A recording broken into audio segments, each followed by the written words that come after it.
Olá pessoal, bom dia. Hoje eu vou trazer para vocês casos como o da Ana Sofia e da Vitória Regina, que foram impactados com o que aconteceu na mídia. Ou seja, muitas vezes a internet e junto com a investigação e os CSIs da internet, ela alcança uma sobrecarga, né, uma sobrecarga nesses casos. O caso de Ana Sofia, né, uma menina de 8 anos, lá em Bananeiras, que desapareceu, provavelmente morta, porque ainda não foi encontrado o corpo. E a Vitória Regina Souza, que foi uma menina de 17 anos, lá em Cajamar, que foi assassinada e hoje tem um suspeito, réu confesso, na prisão. Esses dois casos, eles geraram, além de enorme comoção social, uma avalanche de conteúdo nas redes sociais. Vídeos, áudios, suposições, memes, teorias conspiratórias, boatos. Tudo isso se espalha rapidamente. Muitas pessoas acreditam que em certos momentos a internet acabou atrapalhando tanto quanto ajudando. E aqui eu separei alguns dos principais pontos que aparecem nessas discussões. Como se atrapalhou? Primeira coisa são a desinformação e boatos. Comentários e vídeos especulativos afirmam coisas que não foram confirmadas pela polícia. A hora do desaparecimento, rota que a vítima teria tomado, envolvimento de terceiros, né, muitas acusações às pessoas que simplesmente estão passando ou cruzaram com a vítima num determinado momento, essas pessoas rapidamente são envolvidas. Essa narrativa muitas vezes vão ganhando corpo conforme são compartilhadas, mesmo sem base, né? Vai passando, comentário, um comenta, o outro comenta, os canais vão sensacionalizando e aí vai criando uma bola de neve.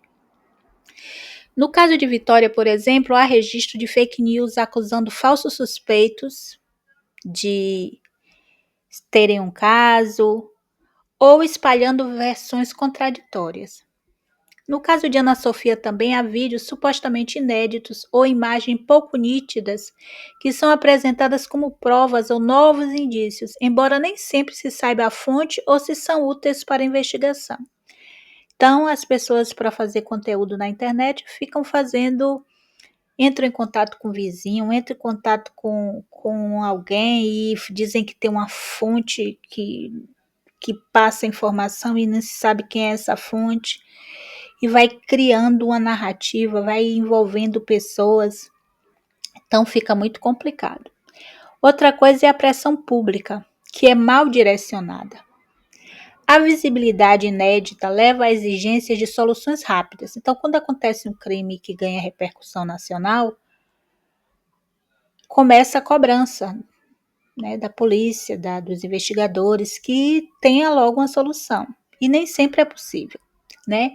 Porque a população fica cobrando soluções rápidas, punições aos envolvidos, prazos que muitas vezes não condizem com o estágio policial, com a coleta de provas, porque existem exames que demoram realmente muito tempo para sair o resultado, enquanto isso vem as especulações. Essa pressão ela pode gerar ansiedade na população, afetar as famílias envolvidas e até influenciar a comunicação oficial, porque delegados e juízes deixam de divulgar informações por receio de gerar ainda mais especulação e atrapalhar as investigações.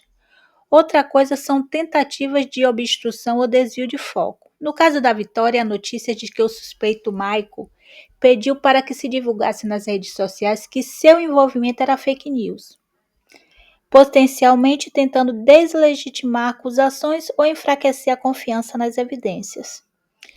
No caso de Ana Sofia, relato de pistas falsas, denúncias anônimas que não se confirmaram, vídeos que circulavam como se fossem de um determinado dia, quando pode ser de outro, e isso consome tempo da equipe policial e muitas vezes compromete as prioridades na investigação. Outra coisa também é a exposição ao sofrimento dos familiares. As famílias, elas ficam muito em evidência. Todo comentário público é visto, gravado, compartilhado. Isso pode aumentar o trauma, gerar conflitos quando há versões divergentes e acusações de silêncio ou de omissão e até insegurança. Então as pessoas dizem: "Ah, a mãe não chorou.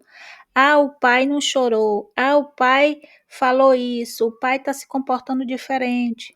Então isso, além do trauma de perder uma pessoa querida, de estar com uma pessoa desaparecida, essas famílias ainda têm que lidar com, muitas vezes, a difamação, a calúnia, né? Suspeitas, porque as pessoas fazem comentários: "Ah, a mãe está envolvida, a família está envolvida, o irmão está envolvido, a cunhada está envolvida", e sem nenhuma base, só porque elas acham que se a pessoa não chorou no momento daquela entrevista, significa que a pessoa não chorou hora nenhuma desde que o ente querido desapareceu. Ou se chorou muito, está forçando o choro, tá, tá fingindo o choro. Então fica bem complicado para as famílias.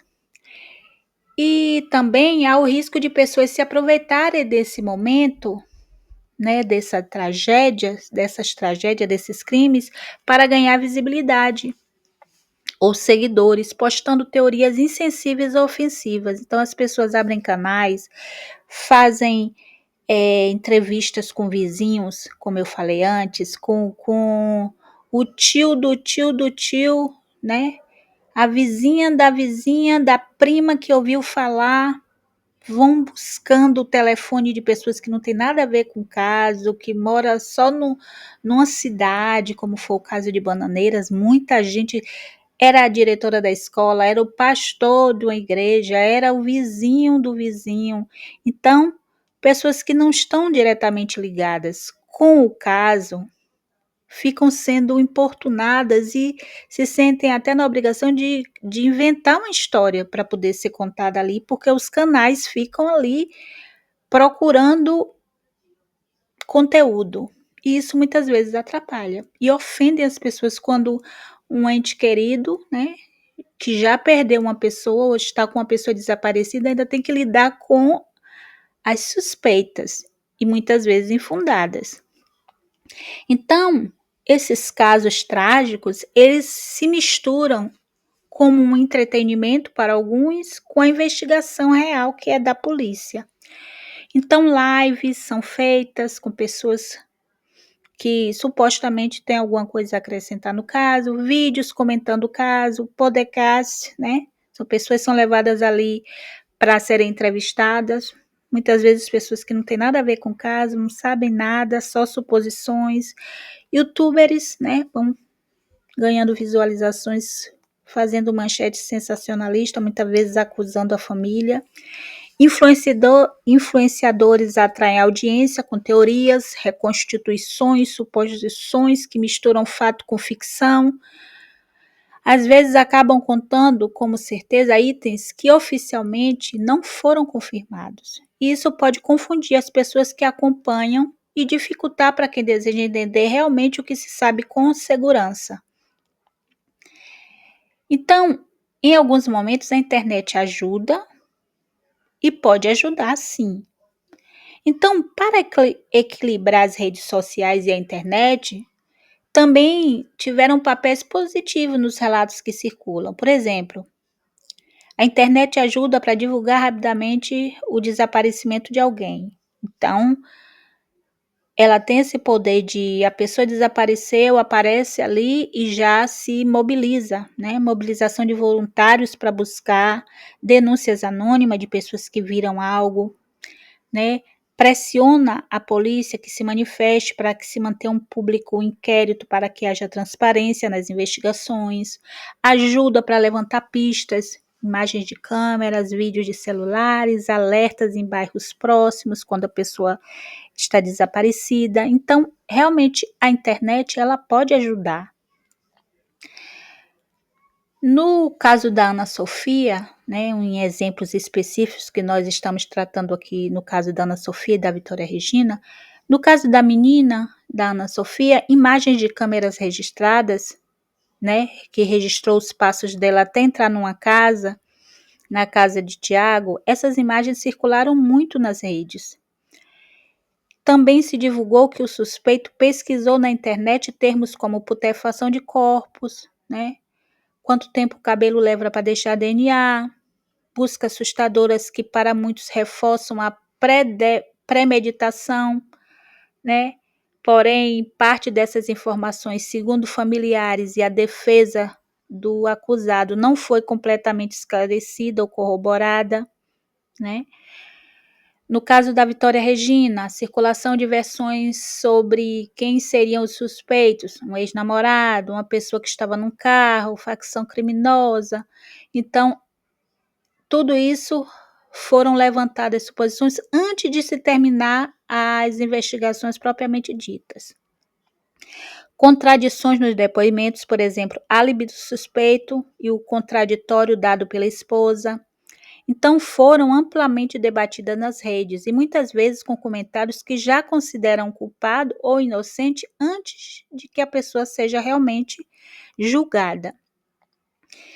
Então, a conclusão é: a internet ela tem poder para amplificar, né, tanto a esperança de justiça como o ruído que atrapalha. No caso de Ana Sofia, por exemplo, e Vitória, muitos acreditam que esse ruído, esses boatos, essas informações imprecisas, pressão abusiva, teorias de conspiração, tornou mais difícil separar o que se sabe com certeza, que foi investigado, que foi comprovado, do que o que apenas se supõe e se fala. Para que ela seja mais aliada do que adversária, é fundamental o quê? Primeira coisa, precisamos ter cautela ao compartilhar conteúdo, sobretudo se não forem verificados. Fontes. Os youtubers eles têm mania de dizer a minha fonte, as fontes. Fontes oficiais, né, se realmente sabem, falem com clareza e frequência, reduzindo lacunas que são preenchidas por rumores. Então, se você sabe realmente de algo, vá à polícia.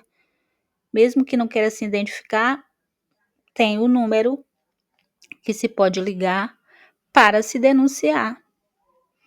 Né? Se realmente sabe de algo e pode provar ou supõe alguma coisa, porque ouviu falar, alguém comentou, o lugar mais adequado de se falar é na polícia que está fazendo a investigação. Então, investigações que são feitas priorizem provas técnicas e que não sejam influenciadas pela pressão mediática, por uma resposta rápida, por apresentar necessariamente um culpado que já está ali muitas vezes condenado pela mídia. Então isso pode atrapalhar. E o suporte psicológico para as famílias, porque as famílias, além de perderem entes queridos ou terem aquelas pessoas desaparecidas sem ainda serem encontradas, como é o caso da Ana Sofia, que pelo tempo supõe-se que esteja morta, mas não se tem um corpo. Então essas famílias, além de precisar de um suporte psicológico pela superexposição, elas muitas vezes são acusadas de terem cometido algum crime. Então elas ainda têm que, além de lidar com a perda, elas ainda têm que ter essa superexposição, condenação mediática e têm suas vidas devastadas, né, com o passado delas, com alguma coisa que não necessariamente não estão envolvidas com o crime em si que está acontecendo no momento. Então, pessoal, vamos parar de sermos, né, me incluo nisso, investigadores de internet. Vamos acompanhar os fatos por fontes fidedignas e não por canais que querem realmente sensacionalismo, que inventam coisas, que isso pode atrapalhar o caso e condenar pessoas que muitas vezes são inocentes, como no caso dos familiares, como foi no caso do pai da Vitória, que a polícia até incluiu ele na lista de suspeitos, porque é normal quando se desaparece alguém, os primeiros a serem investigados são os familiares, os vizinhos, as pessoas que estão mais próximas da vítima. Mas não quer dizer que a pessoa ser investigada é que a pessoa é suspeita, é culpada, né? No caso da Ana Sofia, a família, a Dona Socorro foi uma mulher muito, sabe, eram memes, eram coisas horríveis que falavam daquela mãe, e esquecendo da dor que ela passava. Muitas pessoas comparavam que estavam sentindo mais a dor do que a própria mãe, e isso é impossível, gente, né? É impossível alguém que está de fora, apesar que eu fui uma das que me comovi muito com o caso da Ana Sofia, como me comovo com todos os casos, como agora tem o caso da menina Juliana, né, que saiu em Roraima, ela saiu para a escola e foi morta numa plantação de cacau, e ninguém fala desse caso. Então todas as vidas importam, né? Aí se aparecer na Record, se aparecer em outro lugar, aí sim ganha mídia e essa vida importa e muita gente, sabe, vai ao delírio. Não é assim, né? Muitas vezes atrapalha o andamento das coisas e se condena pessoas sem nenhum pudor, né? Então, no caso do Maicon, estão se levantando várias suposições. A investigação apontou que ele é o culpado, né? Ele é o principal suspeito. As pessoas dizem que ele não cometeu sozinho, e eu especialmente também acredito nisso. Mas se ele, que é o único interessado, e ele vai ser condenado, ele precisa abrir o bico, ele precisa falar se ele não fez sozinho, ele vai pagar sozinho, e se ele quiser pagar sozinho e não condenar a pessoa que o ajudou, ou que o mandou, ou que fez alguma coisa, o culpado é ele, porque ninguém está obrigando ele a levar o peso sozinho, né? Mas que ele cometeu aquele ato, ele confessou isso. E por mais de uma vez, né? Então essas coisas de confessar, depois negar, dizer que foi obrigada a confessar, isso são parte da defesa do culpado. Isso acontece muito. E as pessoas ficam comprando essas narrativas e acaba atrapalhando, né? Ficam criando conteúdo, alongando a história, né? E para ganhar visualização, isso só atrapalha. Isso não é querer justiça. Isso é querer like, isso é querer investigação, querer likes, inscritos e visualizações, e não como é que se diz? Ligado diretamente ao assunto, ao crime, à vítima, a familiares, a comoção, entendeu? Então é isso, pessoal. Vamos ter mais cautela, vamos deixar de estar condenando as pessoas previamente, vamos acompanhar os fatos e absorver aquilo que realmente tem consistência, que tem provas, né? Não o que as pessoas começam a criar a teoria da conspiração e vai alongando o assunto, e isso muitas vezes atrapalha. Então, como a capa do vídeo diz, a internet ela pode ajudar, mas ela também atrapalha. E no caso do caso da Ana Sofia e da Vitória, a mídia, né, os canais atrapalharam muito essa investigação. Então é isso. Se você gostou desse vídeo, você compartilhe, deixe o seu like, né? Comente embaixo para dar um engajamento maior, e até o próximo vídeo.